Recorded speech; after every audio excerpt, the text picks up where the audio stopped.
Good evening साथियों, very very good evening. मैं आप लोगों के लिए साइंस सब्जेक्ट का जैसे कि और अन्य सब्जेक्ट का जो मैं इम्पॉर्टेंट से इम्पॉर्टेंट क्वेश्चन लाता रहा हूँ, उसी के तर्ज पर मैं आप लोगों के लिए साइंस के लिए very very important, yes very very most important questions लेकर आ रहा हूँ। और साथियों, ये हमारा जो है बड़ा वीडियो बनेगा, क्योंकि मैंने एक ही वीडियो में, जी हाँ, एक ही क्लास में मैंने सारे क्वेश्चन एमसीक्यू हो, चाहे जो है शॉर्ट टाइप क्वेश्चन हो, अति लघुत्तरी, लघुत्तरी और विस्तृत उत्तरी, सभी प्रकार के प्रश्नों को हमने एक में ही समाहित कर दिया है।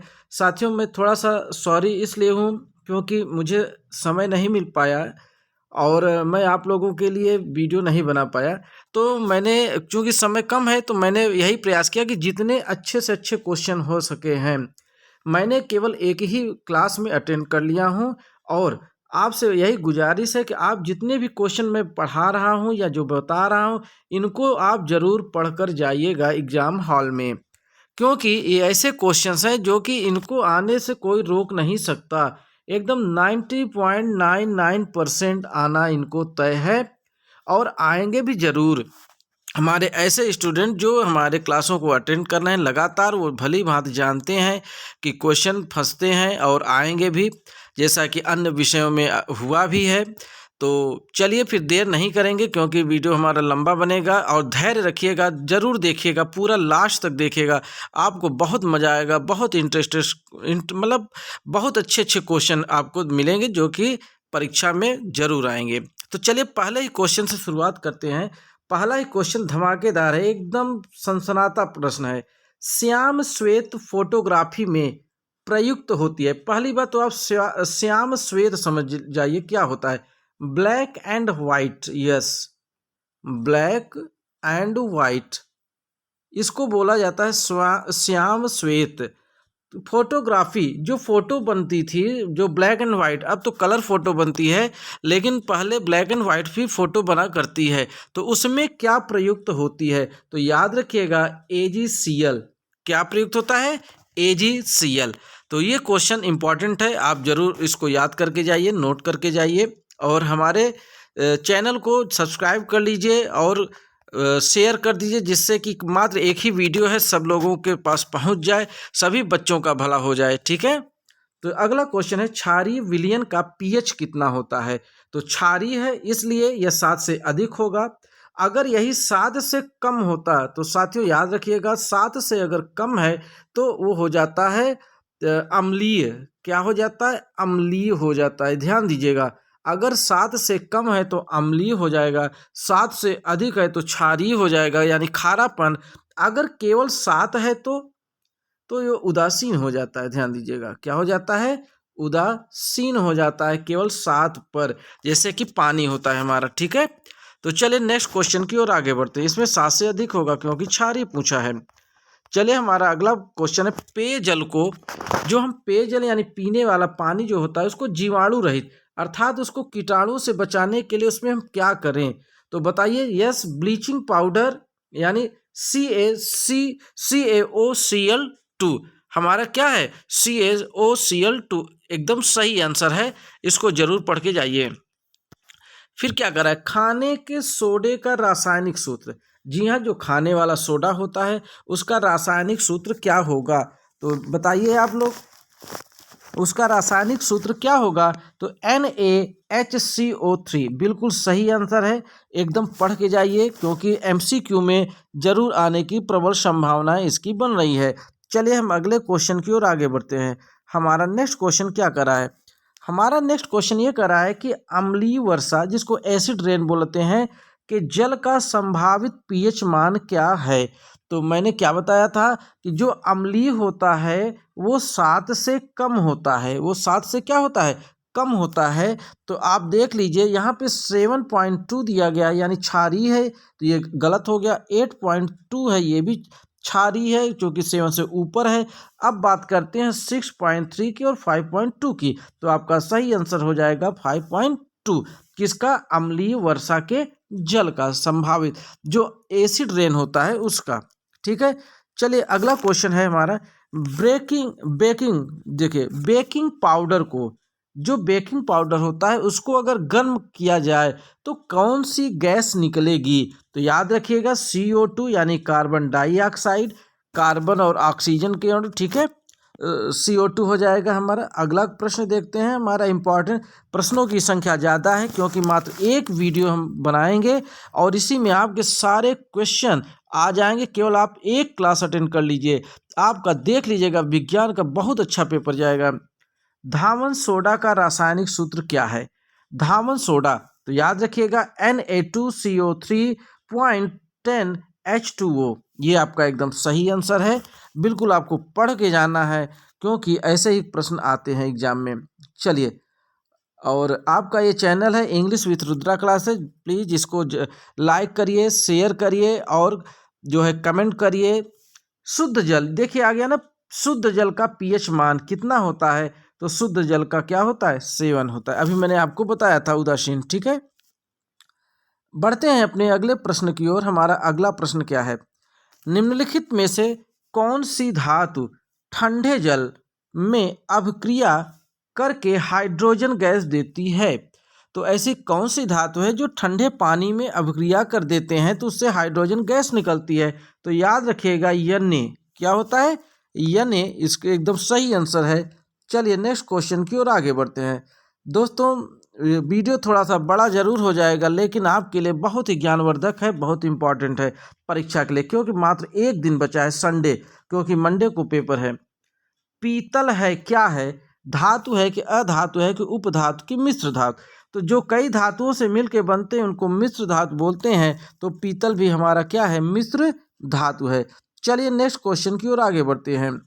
ये क्लास हमारा मॉर्निंग तक में आपको 7 o'clock तक आपको ये हमारा क्लास मिल जाएगा, क्योंकि इस समय रात है और रात में मैं जो है अपलोड नहीं करूँगा क्योंकि अभी तो बना ही रहा हूँ, क्योंकि ठीक है, तो सुबह आपको मिल जाएगी। निम्न में से कौन सी धातु ऊष्मा की कुचालक, वेरी मोस्ट इंपॉर्टेंट, ऊष्मा की कुचालक क्या होता है? सीसा होता है।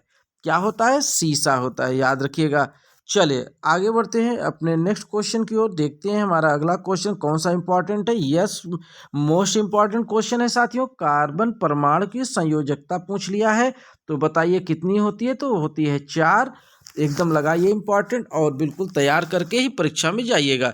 जो भी स्टूडेंट हमारे इस क्लास को अटेंड किए हैं उनको डरने की कोई ज़रूरत नहीं है, वो बस इतना ही अगर तैयार कर लेते हैं तो बिल्कुल उनका पेपर एकदम अच्छे से जाएगा।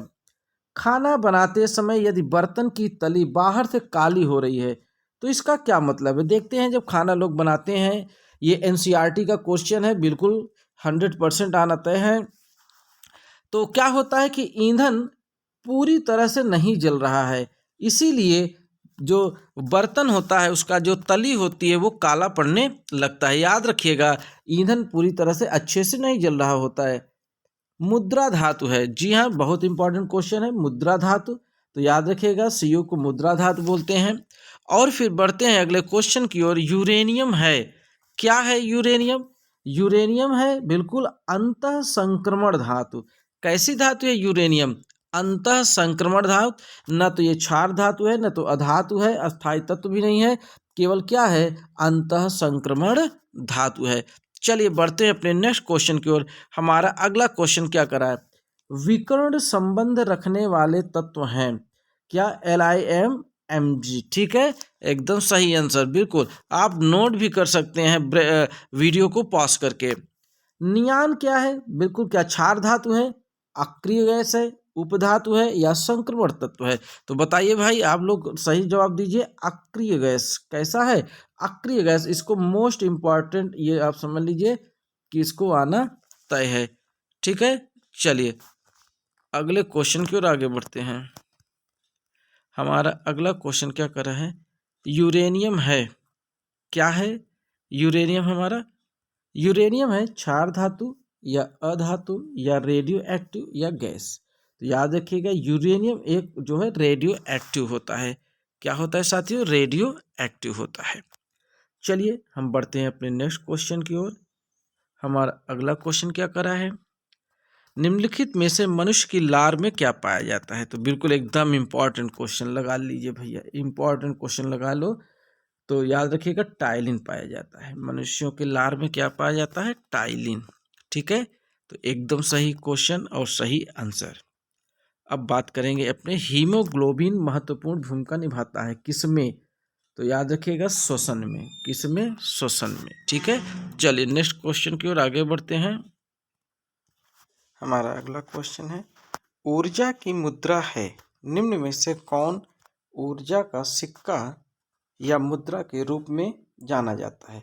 तो क्या वह डीएनए है कि आरएनए है या एटीपी है या फिर क्लोरोफिल है? तो बताइए आप लोग, क्या है वो? एटीपी है एकदम सही जवाब। तो आंसर बिल्कुल याद करके जाइए साथियों, एकदम आने हैं। और मैं प्रयास करके एक ही क्लास में हमने सारा जो है निचोड़ आपको दे दिया हूँ, क्योंकि समय कम है। आहार नाल की सी के आकार की संरचना क्या कहलाती है? तो याद रखिएगा, उसको ग्रहणी बोलते हैं। क्या बोलते हैं? सी के आकार की होती है ऐसे, और उसको ग्रहणी बोला जाता है। ठीक है, चलिए आगे बढ़ते हैं अपने अगले क्वेश्चन की ओर। जो मनुष्य में ग्रास नली होती है उसकी क्या लंबाई होती है?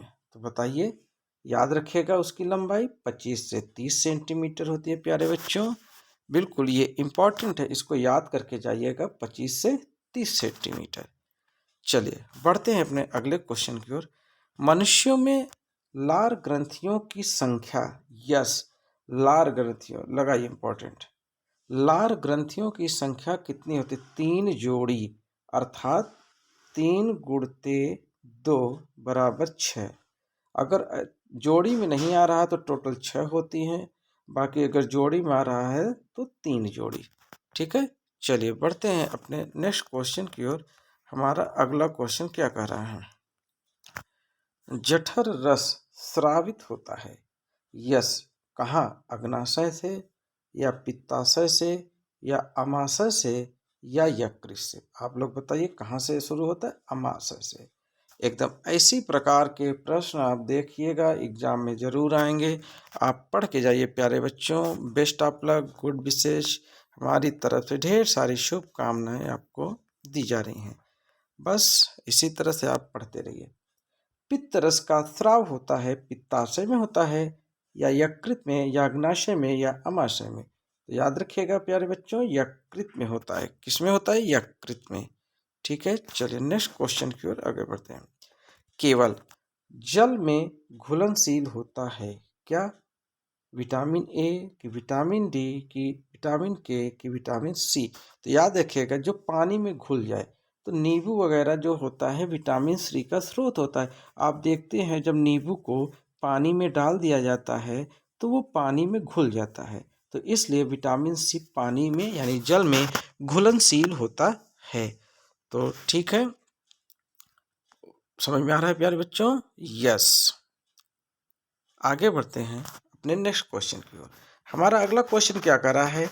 हमारा अगला क्वेश्चन कर रहा है कि फेफड़ों से जो शुद्ध रक्त आता है कहाँ आता है? तो याद रखिएगा, वो बाएं अलिंद में आता है। यस, लेफ्ट वाले में। किसमें? लेफ्ट वाले में शुद्ध रक्त आता है और फेफड़ों से आता है, याद रखिएगा। चलिए, पुष्प में कितने भाग होते हैं? पुष्प में कितने भाग होते हैं? तो याद रखिएगा 4 भाग होते हैं। साथियों, मैंने फिजिक्स, केमिस्ट्री और बायो तीनों को मैंने जो है एक कर दिया हूँ, जिससे कि आप लोगों को एक ही वीडियो में सारे इंपॉर्टेंट क्वेश्चन मिल जाएं। एक पुष्प के स्त्री केसर के मध्य भाग को क्या कहते हैं? तो याद रखिएगा प्यारे बच्चों, वर्त्रिका कहते हैं। क्या कहते हैं? वर्त्रिका कहते हैं। हमारा अगला क्वेश्चन इंपॉर्टेंट है। आप लोगों को लग रहा होगा थोड़ा स्पीड में चल रहे हैं। बच्चों क्या करें, मजबूरी है, थोड़ा सा स्पीड जो है चलना पड़ रहा है, क्योंकि बहुत लंबी वीडियो बन जाएगी। इसीलिए पराग कोश में होते हैं बाह्य दल होते हैं कि अंडाशय होते हैं कि अंडप होते हैं कि परागकण होते हैं? तो याद रखिएगा, आंसर आपका क्या होना चाहिए? परागकण होना चाहिए। एकदम सही जवाब और एकदम इम्पॉर्टेंट क्वेश्चन। चलिए भाई अगले क्वेश्चन की ओर बढ़ते हैं। हमारा नेक्स्ट क्वेश्चन क्या कर रहा है कि डीएनए के दोनों तंतुओं को आपस में जोड़ते हैं। कौन जोड़ता है भाई? डीएनए के तंतुओं को हाइड्रोजन बंध जोड़ते हैं। कौन जोड़ता है? हाइड्रोजन बंध जोड़ते हैं। चलिए देखते हैं क्या है हमारा अगला प्रश्न। तो पुष्प में कितने भाग होते हैं? तो याद रखिएगा पुष्प में कितने भाग होते हैं? पुष्प में 4 भाग होते हैं। कितने? 4 भाग होते हैं। अगला प्रश्न की ओर बढ़ते हैं। एक पुष्प के स्त्री केसर के मध्य भाग को क्या कहते हैं? जो बीच का पार्ट होता है, मध्य भाग, उसको क्या कहा जाता है? उसको क्या वर्तिकाग्र कहते हैं, या वर्तिका कहते हैं, या अंडाशय, या फिर अंड यानी बीजांड?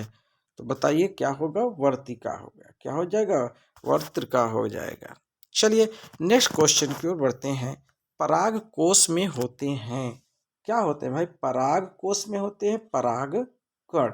अब इसको आप ऐसे याद कर लीजिए, देखिए यहाँ पे पराग दिया है, यहाँ पे भी पराग है, तो पराग को पराग से मिला दीजिए। ये दूध वाला पराग नहीं है, पराग डेयरी, ठीक है ना।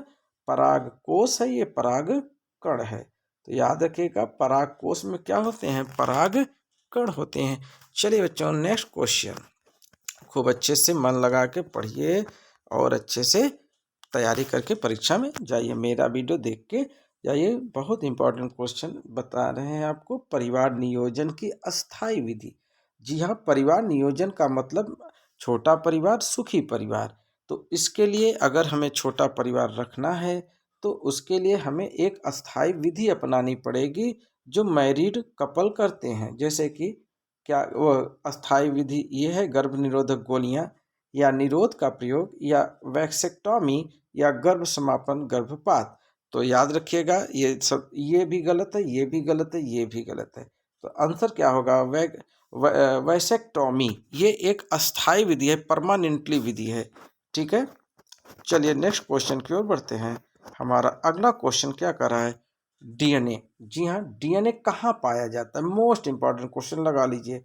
इस बार आपके एग्जाम में चाहे 1 नंबर में, चाहे एमसीक्यू में, चाहे जिसमें आए, लेकिन ये आएगा डीएनए कहाँ पाया जाता है। इसका देखिए फुल फॉर्म भी पूछ सकता है, डिनाइट्रोक्लेर एसिड। ठीक है, तो डीएनए का फुल फॉर्म भी पूछ सकता है। बाकी कहाँ पाया जाता है ये इसमें निश्चित है, केंद्रक में। चलिए आगे बढ़ते हैं। पुष्प के नर भाग को कहते हैं, पुष्प के नर भाग को क्या कहते हैं? तो याद रखिएगा पुमंग कहते हैं। क्या कहते हैं बच्चों? पुमंग। चलिए अगले क्वेश्चन की ओर बढ़ते हैं। हमारा नेक्स्ट क्वेश्चन क्या? मानव में गुण सूत्रों की संख्या कितनी होती है? तो याद रखिएगा 46 होती हैं। कितनी होती है? 46 होती हैं। या फिर अगर जोड़े में पूछे तो 23 जोड़ी। कितना बच्चों? 23 जोड़ी होती है, याद रखिएगा। या तो 46 कहिए, नहीं तो 23 जोड़ी। 23 दूना 46। मनुष्य के शुक्राणु में ऑटोसोम की संख्या कितनी होती है? तो पहली बात इसमें देखिए 2 प्रश्न बन रहा है। ऑटोसोम कहाँ पाया जाता है, पहला प्रश्न ये बन रहा है। तो याद रखिएगा ऑटोसोम पाया जाता है मनुष्यों के शुक्राणु में। कहाँ पाया जाता है? मनुष्यों के शुक्राणु में पाया जाता है। अब इसकी संख्या पूछ रहा है कि इसकी संख्या कितनी होती है। तो याद रखिएगा इसकी संख्या 44 होती है। कितनी होती है साथियों? 44 होती है इसकी संख्या। तो कितनी होती हैं? 44 होती है इनकी संख्या। चलिए फिर बात करते हैं जीवन की उत्पत्ति। किसकी? जीवन की उत्पत्ति कहाँ से मानी जाती है? सागर में, धरती में, वायुमंडल में, या अंतरिक्ष में? तो याद रखिएगा सागर से जीवन की उत्पत्ति को माना गया है। कहाँ से? सागर से। ठीक। चलिए नेक्स्ट क्वेश्चन की ओर आगे बढ़ते हैं। पुरुष में मोस्ट इंपॉर्टेंट क्वेश्चन आ गया बच्चों, मोस्ट इंपॉर्टेंट। क्या कर रहा है कि पुरुष में लिंग गुणसूत्र होता है, तो पुरुषों में यक्स और वाई हो जाता है। क्या हो जाता है? यक्स और वाई हो जाता है। ठीक है, आप लोग क्वेश्चन को एकदम समझ लीजिए, पढ़ के जाइए, और जब पेपर हो जाएगा तो आके मिलाइएगा हमारे इस वीडियो के द्वारा। पृथक्करण का नियम प्रस्तुत किया था, किसने किया था? क्या चार्ल्स डार्विन जी थे, कि ह्यूगो डी ब्रीज ने, या जॉन ग्रेगर मेंडल ने, या रॉबर्ट हुक ने? तो आप बताएं कौन थे? John Gregor Mendel. कौन थे? जॉन ग्रेगर मेंडल ने किया था। गुणसूत्र किस पदार्थ के बने होते हैं? पहली बात, गुणसूत्र किस पदार्थ के बने होते हैं? तो याद रखिएगा डीएनए से बनते हैं और प्रोटीन से। किससे? डीएनए और प्रोटीन। याद रखिएगा डीएनए और प्रोटीन। चलिए आगे बढ़ते हैं। आनुवंशिकता के प्रयोग के लिए मेंडल ने, जी हाँ अभी आपने मेंडल का नाम देखा भी, निम्नलिखित कौन से पौधों का उपयोग किया है? तो याद रखिएगा ये मटर के पौधे पर किए थे। किस पर किए थे? मटर के पौधे पे। आपका आंसर सी हो जाएगा, मटर का पौधा। उद्यान मटर में अप्रभावी लक्षण है लंबे तने, झुर्रीदार बीज या गोल बीज या फैली हुई फली। तो याद रखिएगा झुर्रीदार बीज। कौन सा? झुर्रीदार बीज। एक द्विसंकर का दर्श प्रारूप होता है। बच्चों ये क्लास जो है आप लोगों को मॉर्निंग में 7 o'clock पे एकदम हर हाल में मिल जाएगी। आपके पास 1 घंटे का समय है, आप खूब रिपीट कर लीजिए, रिवीजन कर लीजिए, ठीक है। आपको सुबह तत्काल वीडियो मिल जाएगी। तो 9:3:3:1 ये क्या है? एक द्विसंकर दर्श का प्रारूप होता है, इसको याद कर लीजिएगा, ठीक है। क्या? 9:3:3:1, ठीक है। चलिए अगले प्रश्न की ओर आगे बढ़ते हैं। हमारा नेक्स्ट, वक्रता त्रिज्या। यस, फिजिक्स की बातें आ गई। वक्रता त्रिज्या का मात्रक क्या होता है? मीटर होता है कि सेंटीमीटर कि मिलीमीटर या इनमें से सभी? तो याद रखिएगा सभी होते हैं वक्रता त्रिज्या का। वो मीटर में भी हो सकता है, सेंटीमीटर में भी और मिलीमीटर में, इसलिए इनमें से सभी आपका ऑप्शन सही है। चलिए अगले क्वेश्चन की ओर बढ़ते हैं। हमारा अगला क्वेश्चन क्या कर रहा है? कह रहा है कि किसका दृष्टि क्षेत्र सबसे अधिक होता है? समतल दर्पण का, उत्तल दर्पण का, अवतल दर्पण का या उत्तल लेंस का? तो याद रखिएगा उत्तल लेंस नहीं, उत्तल दर्पण का दृष्टि क्षेत्र सबसे अधिक होता है। तो याद रखिएगा बिल्कुल क्वेश्चन गलत नहीं होना चाहिए, गड़बड़ नहीं चाहिए। और दूसरी बात, ओएमआर सीट आप अच्छे से भरिएगा, गड़बड़ नहीं होना चाहिए। एक भी ओएमआर गोला छोड़ के मत आइएगा। समतल दर्पण की फोकस दूरी होती है, तो याद रखिएगा अनंत होती है। कैसे होती है बच्चों? अनंत होती है, ठीक है। चलिए प्यारे बच्चों, आप ही लोग तो भारत के भविष्य हैं। यस, आप लोगों के लिए जितना हो सकेगा हम मेहनत करेंगे। दर्पण के लिए फोकस दूरी का सूत्र होगा, तो याद रखिएगा दर्पण के लिए फोकस दूरी का सूत्र क्या है? 1/f बराबर 1/u प्लस 1/v। इस प्रकार से आपका ये अंतर फोकस दूरी का फार्मूला है, दर्पण के लिए फोकस दूरी का सूत्र है, ठीक। चलिए बढ़ते हैं अपने नेक्स्ट क्वेश्चन की ओर। निकट दृष्टि दोष से पीड़ित व्यक्ति का दूर बिंदु स्थित क्या होगा? अनंत से कम दूरी पर। क्या होगा बच्चों? अनंत से कम दूरी पर, ठीक है। चलिए नेक्स्ट क्वेश्चन की ओर आगे बढ़ते हैं। हमारा अगला क्वेश्चन क्या कर रहा है? दूर दृष्टि दोष के कारण प्रतिबिंब कहाँ बनेगा? तो बताइए आप लोग। रेटिना के पीछे बनेगा, आगे नहीं बनता, याद रखें कभी भी आगे नहीं बनेगा, रेटिना के पीछे बनेगा, ठीक। दूर दृष्टि दोष के कारण। कैसे? दूर दृष्टि दोष के कारण, इसमें पास की वस्तुएं दिखाई देती हैं और दूर की वस्तुएं दिखाई देती हैं और पास की वस्तुएं दिखाई नहीं देती।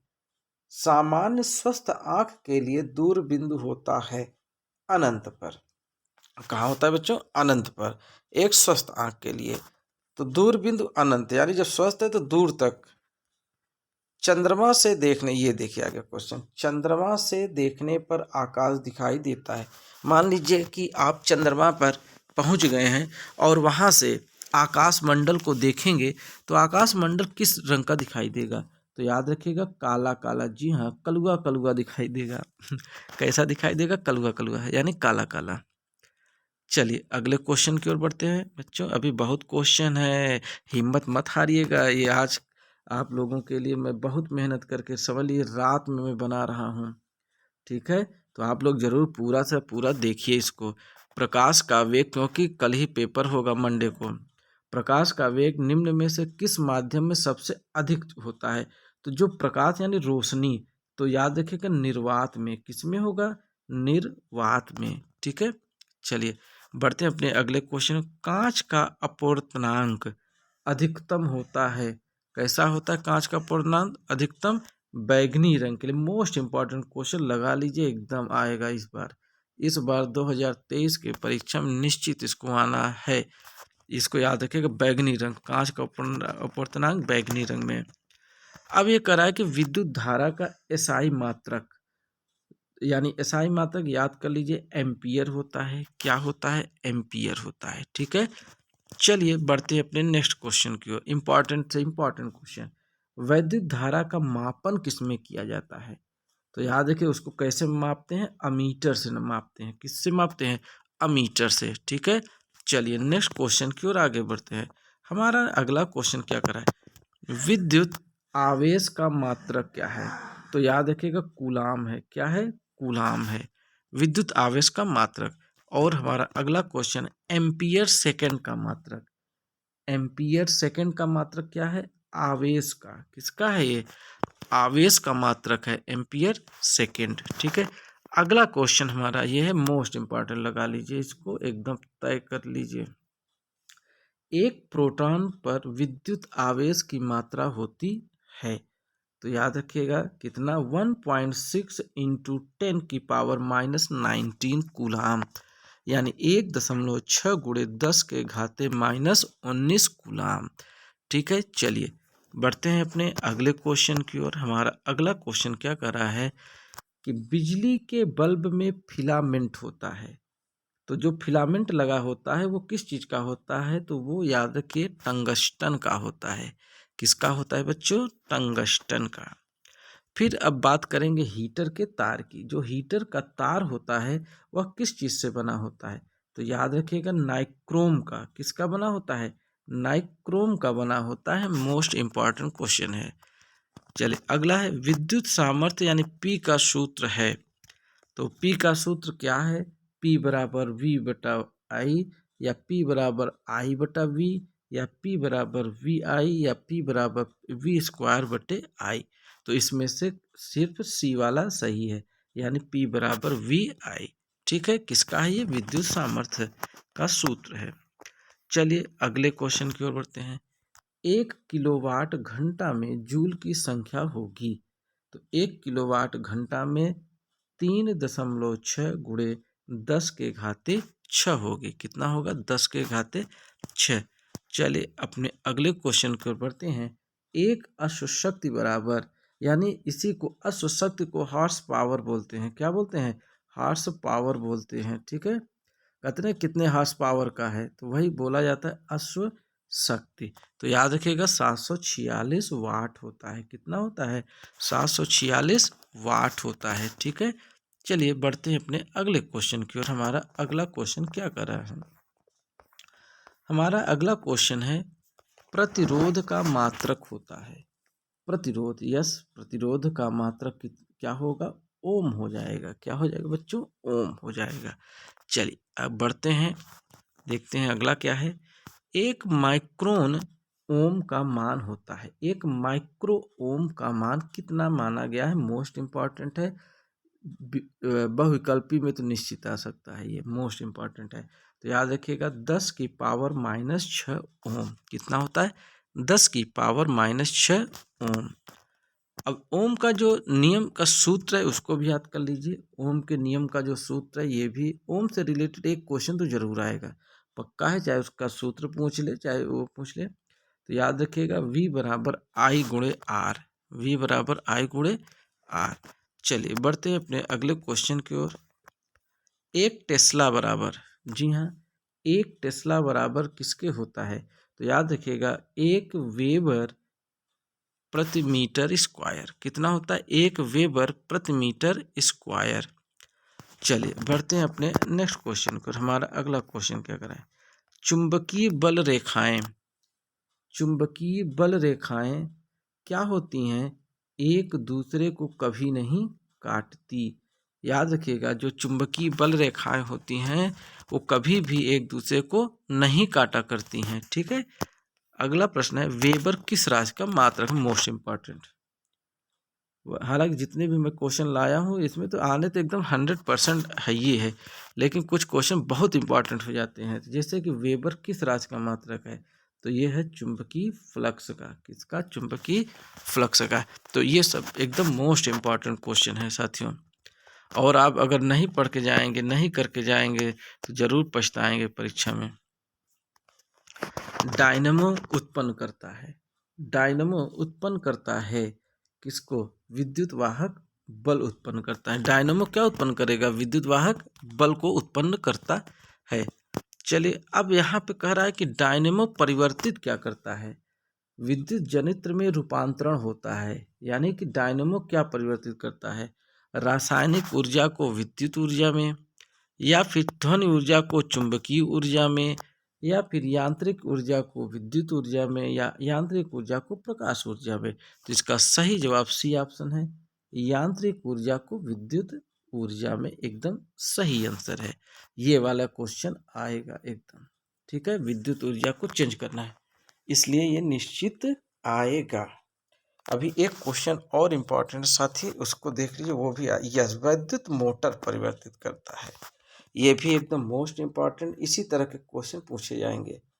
तो याद रखिएगा, वैद्युत ऊर्जा को यांत्रिक ऊर्जा में क्या करता है? परिवर्तित करता है। कौन? वैद्युत मोटर। तो बिल्कुल एकदम कंप्लीट करके जाइए, याद करके जाइए, ऐसे ही क्वेश्चन आएंगे। अगला प्रश्न क्या कर रहा है कि जीवाश्म ऊर्जा का स्रोत है। अभी तो ये एमसीक्यू चल रहा है, अभी आपके सभी क्वेश्चन एक ही वीडियो में मिलेंगे। कोयला, पेट्रोलियम, लास्ट के जो क्वेश्चन है वो तो बहुत इंपॉर्टेंट क्वेश्चन है और बड़े क्वेश्चन हैं, उनको तो जरूर पढ़ के जाइए। सौर कुकर के लिए कौन सा दर्पण प्रयुक्त किया जाता है?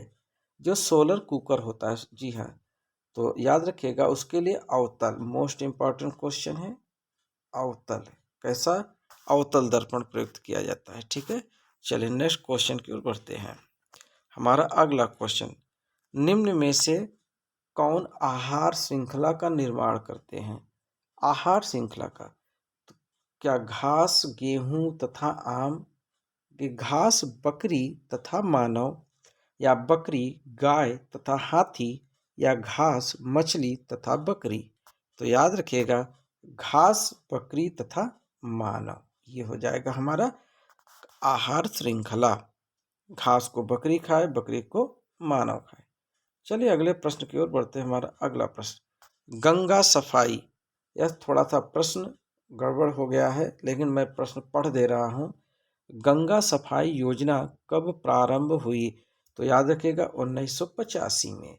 ये डेट ऐसे भी याद कर ले, किसी का जन्मदिन हो, अगर आपके पापा मम्मी या भैया भाभी दीदी किसी का बर्थडे है, तो बर्थडे के रूप में याद कर सकते हैं कि गंगा की सफाई कब हुआ? 1985 में। ठीक है, चलिए अगला क्वेश्चन हमारा क्या कर रहा है देखते हैं।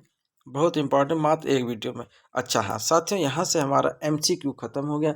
अब यहाँ से आपको अतिलघुत्तरी, लघुत्तरी, बहु और विस्तृत उत्तरी क्वेश्चन देखने को मिलेगा, और जो कि बिल्कुल यानी सभी हद में एकदम मोस्ट से मोस्ट इम्पॉर्टेंट क्वेश्चन ही आपको देखने को मिलेगा।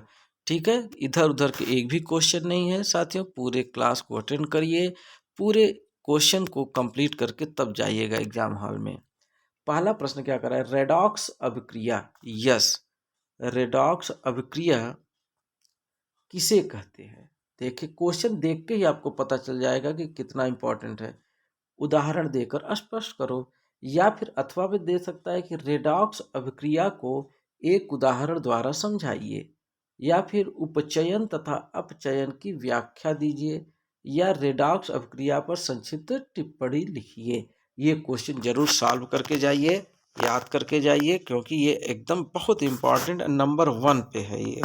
ठीक है, चलिए अगले क्वेश्चन की ओर बढ़ते हैं। हमारा नेक्स्ट क्वेश्चन, हमारा नेक्स्ट क्वेश्चन दीर्घोत्तरी है। ऊष्माक्षेपी यानी दहन एवं ऊष्मा शोषी अभिक्रिया का क्या अर्थ है?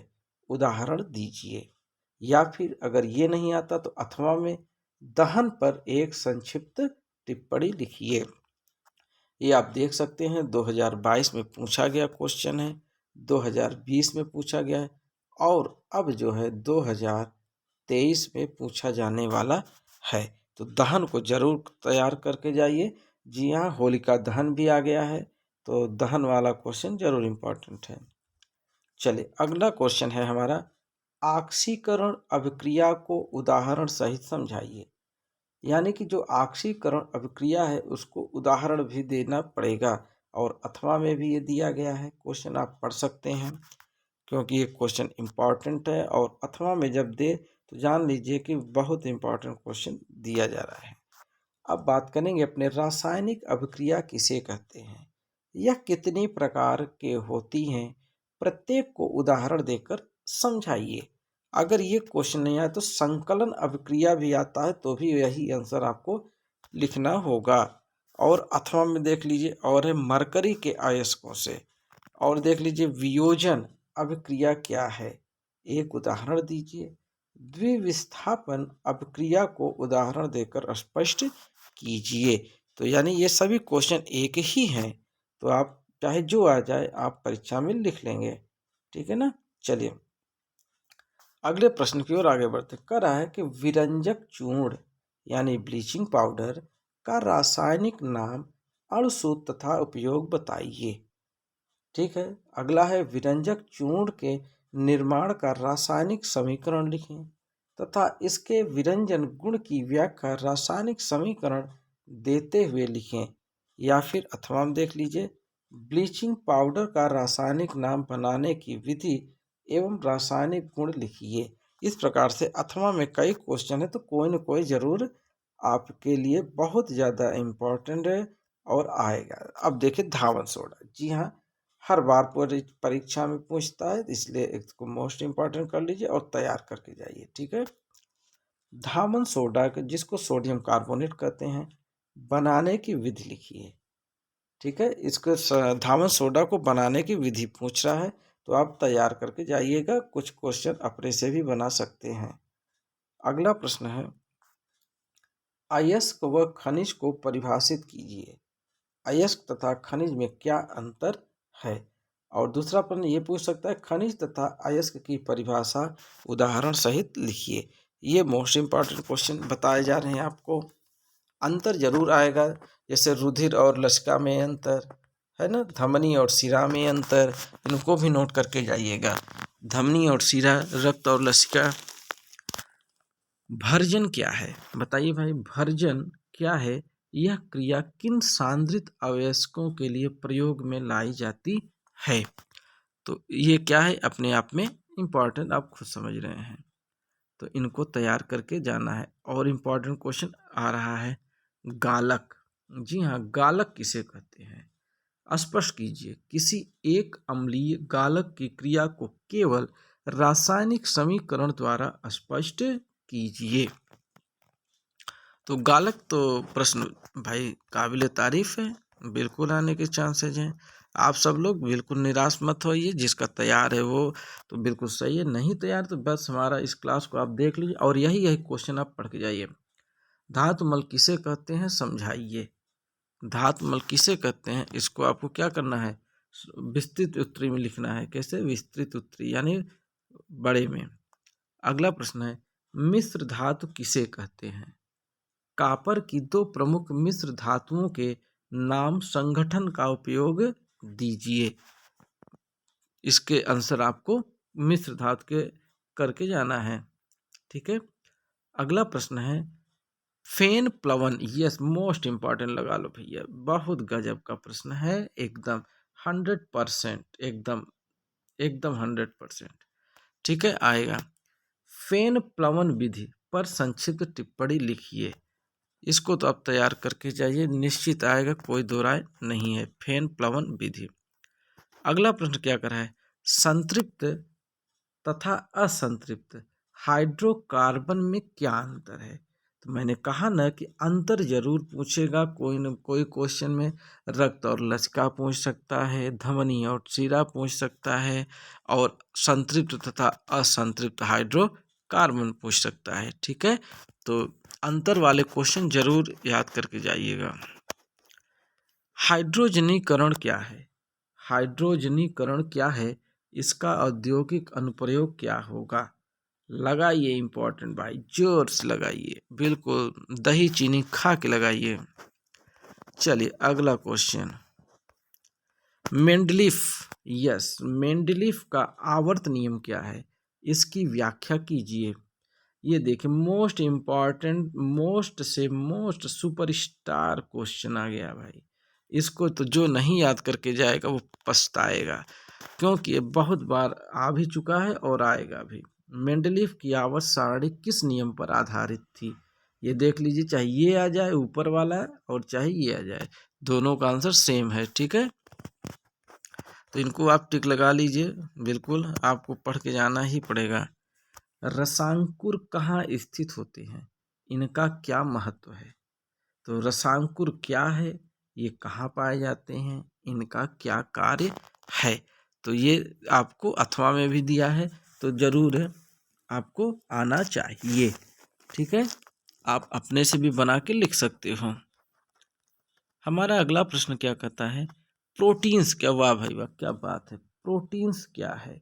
ये तो बहुविकल्पी में भी आ सकता है, इतना ये इम्पोर्टेंट है।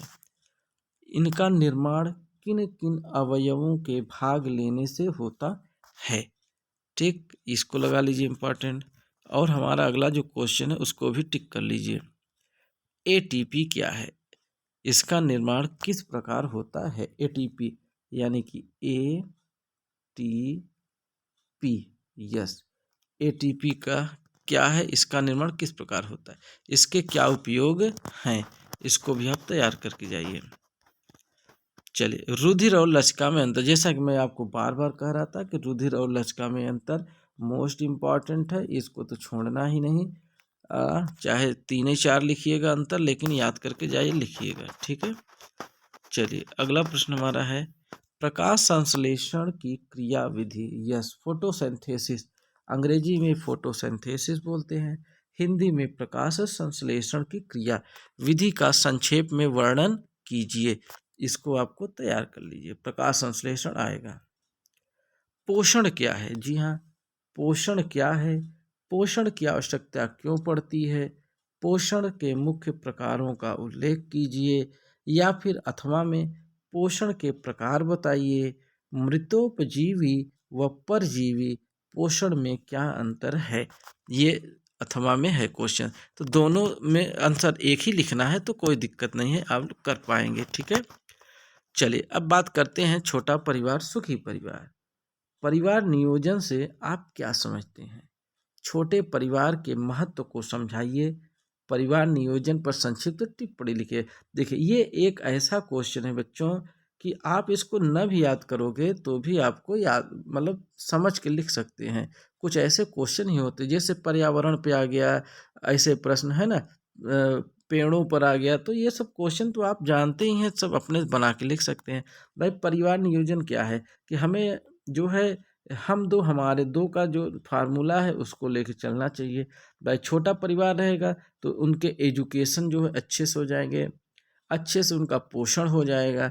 तो इस प्रकार से हमें इस सारी चीज़ों को अपने से बना के भी लिख सकते हैं, ऐसी कोई बात नहीं है कि आप अपने से बना के ना लिखिए।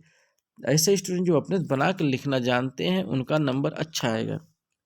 जनसंख्या विस्फोट क्या है, यही अत्यधिक जनसंख्या, जनसंख्या वृद्धि से होने वाली हानियाँ। भाई जब ज़्यादा जनसंख्या रहेगा तो प्रदूषण ज़्यादा होगा, तो जब प्रदूषण होगा तो तमाम प्रकार की बीमारियां तो होना ही निश्चित है। तो इसको आपको अपने शब्दों में लिख देना है। ठीक है, ये सब क्वेश्चन आप अपने शब्दों में ही लिखिए, बना के, जरूरी नहीं कि आप रटिए। हमारा अगला प्रश्न है निषेचन। जी हाँ, निषेचन क्या है, बाह्य एवं आंतरिक निषेचन में अंतर बताइए। इसको भी आपको करना पड़ेगा। चलिए देखते हैं अगला क्वेश्चन हमारा। क्या करें, मैं तो सोच रहा हूँ इस वीडियो को अभी तुरंत अपलोड कर दूँ ख़त्म होने के बाद ही, कि मॉर्निंग में करूँ, थोड़ा असमंजस में है। चलिए देखते हैं, अगर ज़्यादा रात हो गई है भाई तो खैर देखते हैं, अगर हो सकेगा तो रात में ही कर दूंगा, नहीं तो सुबह। गुणसूत्र पर संक्षिप्त टिप्पणी लिखिए। यस, गुणसूत्र पर, कायिक गुणसूत्र एवं लिंग गुणसूत्र में अंतर, ये देखिए ये सब क्वेश्चन आएंगे बिल्कुल। गुणसूत्र की संरचना का सचित्र वर्णन कीजिए।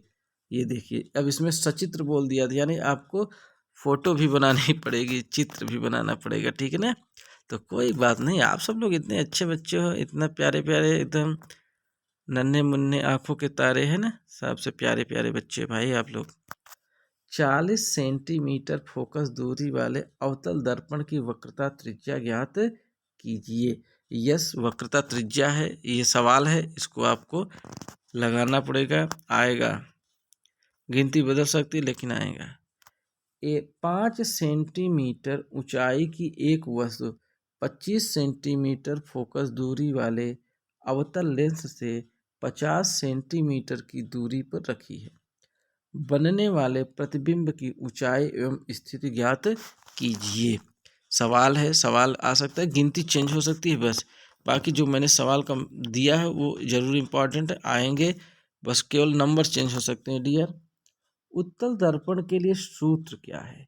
तो याद रखिए 1/f बराबर 1/u प्लस 1/v का निगमन कीजिए जहां संकेतों के सामान्य अर्थ दिए गए हैं। तो इनको निगमन करना आपको आना है, सीख लीजिए। चलिए अगला प्रश्न है, विद्युत धारा से क्या तात्पर्य है? इसका मात्रक बताइए। इसको मोस्ट इंपॉर्टेंट लगा लीजिए, ठीक है, ये दीर्घ उत्तरी में जरूर आएगा। विद्युत धारा से क्या तात्पर्य? चलिए अगले क्वेश्चन की ओर बढ़ते हैं। बायो सेवर्ट नियम, यस लगाइए भाई, महा इंपॉर्टेंट लगाइए, महा इंपॉर्टेंट लगाइए। बायो सेवर्ट नियम क्या है? चलिए नेक्स्ट क्वेश्चन की ओर आगे बढ़ते हैं। हमारा अगला क्वेश्चन क्या कर रहा है? हमारा अगला क्वेश्चन कर रहा है वैद्युत मोटर या वैद्युत जनित्र के बीच में अंतर, डिफरेंस पूछ रहा है बच्चों, तो जरूर लगा के जाइए। और अंतर चाहे 2 या 3 लिखिएगा, लेकिन लिख कर जाइएगा, लिखिएगा जरूर, ठीक है। चलिए अगले क्वेश्चन को, जीवाश्म किसे कहते हैं? जीवाश्म कितने पुराने हैं?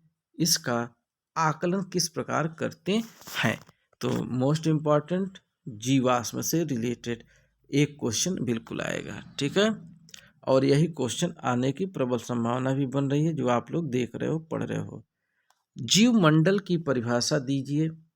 जीवमंडल के कौन से 3 प्रमुख भाग हैं? तो जीवमंडल के कौन प्रमुख भाग हैं और कौन से इसकी परिभाषा है, उसको आपको देना पड़ेगा। चलिए ग्रीन हाउस प्रभाव, यस ग्रीन हाउस प्रभाव पर टिप्पणी लिखिए। मोस्ट इंपॉर्टेंट, पर्यावरण से रिलेटेड है और ये आएगा जरूर। Greenhouse effect. पृथ्वी उष्मायन पर टिप्पणी लिखिए, या भूमंडलीय उष्मायन के लिए उत्तरदायी 4 कारकों का उल्लेख कीजिए। ये ग्रीन हाउस इफेक्ट है, इसमें क्वेश्चन जरूर बनाएगा। तो साथियों यहाँ तक हमने एक ही क्लास में, जी हाँ, आप लोगों को बिल्कुल एकदम गागर में सागर मैंने दे दिया है, गागर में सागर। हमारे पास कई बच्चों का फ़ोन आया, यहाँ तक कि जालौन से, लखनऊ से और रायबरेली से, जी हाँ रायबरेली, कई जगहों से। तो जैसे कि लखनऊ से फ़ोन आया और जो है जालौन से फ़ोन आया हमारे पास। और प्यारे बच्चों, हमारा एक स्टूडेंट जो है रायबरेली, यस रायबरेली से फ़ोन किए कि सर हमको विज्ञान का बनाइए। हालांकि मेरा मूड तो फिलहाल अभी नहीं था विज्ञान का इस बार बनाने के लिए, लेकिन बच्चों का जब फ़ोन आया तो मैंने कहा चाहे रात में जग कर ही बनाना पड़े आप लोगों के लिए, लेकिन बनाऊंगा ज़रूर। और फिर मैंने, अभी ये समझ लीजिए कि मैं रात में ही बना रहा हूँ। आपको उम्मीद है कि सुबह तक वीडियो मिल जाएगी, ठीक है, सुबह तक आपको ये क्लास मिल जाएगी। और मैं चुन करके मोस्ट से मोस्ट इम्पॉर्टेंट जितना हो सका मैं बनाने का प्रयास किया हूँ। ईश्वर चाहेंगे तो जरूर इसमें से प्रश्न जो है आने तय हैं। और आप निश्चिंत होकर के परीक्षा दीजिए, डरने की कोई बात नहीं है, डर के आगे जीत है माउंटेन ड्यू, यस। तो बिल्कुल, लेकिन पी के मत जाना सुबह सुबह, हाँ नाक को जाम हो जाएगी, वहाँ परीक्षा क्या दोगे फिर, ठीक है। इसलिए माउंटेन ड्यू न पीजिएगा, वो केवल डर के आगे जीत है, केवल प्रचार में, बाकी हकीकत नहीं है, ठीक है। चलिए फिर, तो फिर शुभ रात्रि, और हमारी तरफ से आपको ढेर सारी शुभकामनाएं बच्चों। एक चीज़ ध्यान दीजिएगा, पेपर खूब आराम से करिए, बिल्कुल डर के नहीं, एकदम ये मान चले आपको तो आना ही आना है। तो चले बच्चों, अब ज़्यादा देर नहीं करेंगे, ठीक है। और इसी के साथ ही इस क्लास को समाप्त करते हैं। मैं अब अगले क्लास का भी जो है क्लास लेकर आऊँगा। थोड़ा सा पर्सनल कुछ जो है समस्याएं थी, इसलिए मैं नहीं बना पाया था साइंस का, एक ही वीडियो केवल बनाया हूँ, लेकिन यही आपके लिए संजीवनी का काम करेगा। तो जय हिंद, जय भारत।